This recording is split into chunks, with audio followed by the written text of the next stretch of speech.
Hello, aujourd'hui on se retrouve pour un nouveau podcast et aujourd'hui je vous emmène une journée avec moi dans mon quotidien d'entrepreneur dans le milieu équestre.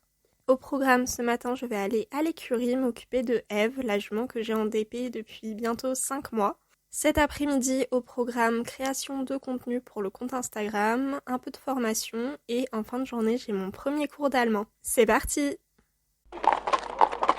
Hello, je suis à l'écurie, il est un peu plus de 10 heures. Je viens de finir mon petit moment avec Eve. Quand je suis arrivée, elle a vu la voiture se garer devant l'écurie, enfin devant le pré, et elle a levé la tête en mode « Ah, ça c'est la voiture de mon humaine ». Elle m'a vu sortir de la voiture, elle est venue direct à la porte alors que j'étais même pas encore entrée dans l'écurie. En mode « Bon, tu te dépêches humaine, je suis prête ». Voilà. Et puis il a commencé à pleuvoir alors qu'il devait faire beau aujourd'hui. Donc un peu déçue, mais bon, c'est pas grave. La semaine dernière, j'avais juste passé du temps au pré avec elle, donc là, je l'ai sortie, je l'ai pansée. Et ensuite, on s'est promené un petit peu dans la carrière. Elle avait pas trop envie de brouter et je l'ai rentrée. Et là, elle est à la porte, je suis dans la sellerie, je la vois à travers la fenêtre et elle attend en mode « Bon, c'est quand qu'elle vient me dire au revoir avec ma dernière petite friandise ? Qu'est-ce qu'elle fait dans cette cabane ? Quand est-ce qu'elle revient ?» Donc je vais aller la voir. Je vous retrouve en fin d'après-midi, il est 16h30. Cet après-midi, je me suis formée sur le côté communication. J'ai fait un peu de création de contenu, mais il m'en reste encore à faire, je finirai tout à l'heure. Au niveau de la création de contenu, la publication et les stories pour aujourd'hui sont terminées. Il me reste une story à faire pour demain, la Minute Culturelle. C'est une série de stories que je fais régulièrement qui sera sur le salon Camagri, qui est un salon dédié aux chevaux camarguais qui commence vendredi. Ensuite, il faut que je fasse une story de présentation pour vendredi et la publication de samedi. On est mercredi 14 février 2024 et je viens d'avoir mon premier cours d'allemand. Avant ce cours, je ne parlais pas un seul mot dans cette langue. Et donc, c'est une bonne découverte. C'était un super cours. Franchement, je ressors du cours avec le sourire. Je suis trop contente. Pour vous expliquer un petit peu, j'ai réservé le cours, c'est des cours en visio. J'ai cherché un prof qui du coup parlait une des 3 langues que je parle, donc français, anglais ou espagnol. Et donc du coup j'ai trouvé une prof qui parlait les 3 langues, donc c'est top. Et en fait ses langues natives, c'est l'espagnol et l'allemand.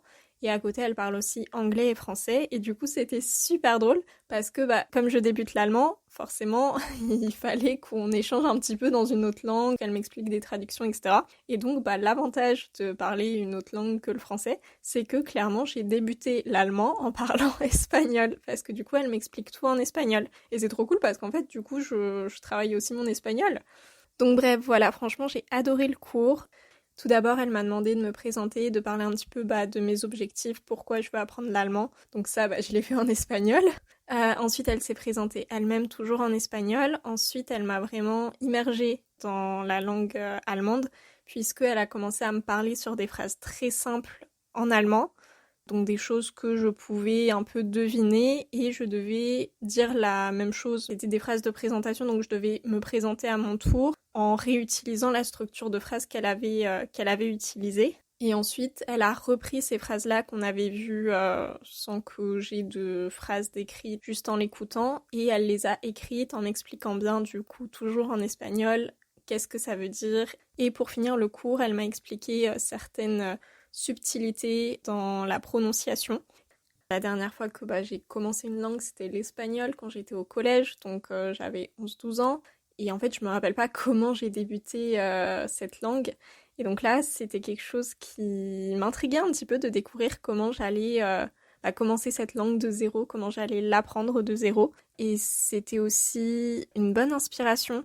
Là, actuellement, je suis en train de vous préparer un cours gratuit qui sortira mi-mars. Normalement, cet épisode, il va sortir début mars, donc vous allez bientôt en entendre parler, qui est une semaine pour débuter l'espagnol. Et donc, j'ai déjà fait tout le sommaire et je vais commencer à rédiger en fin de semaine. Et en fait, de moi-même découvrir une nouvelle langue que je commence de zéro, ça m'aide en fait à réfléchir sur comment je vais axer ce cours, etc.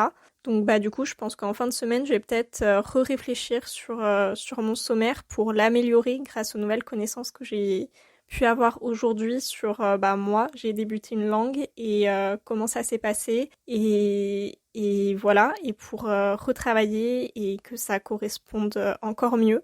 Sur ce, je vais retourner à ma création de contenu pour Instagram.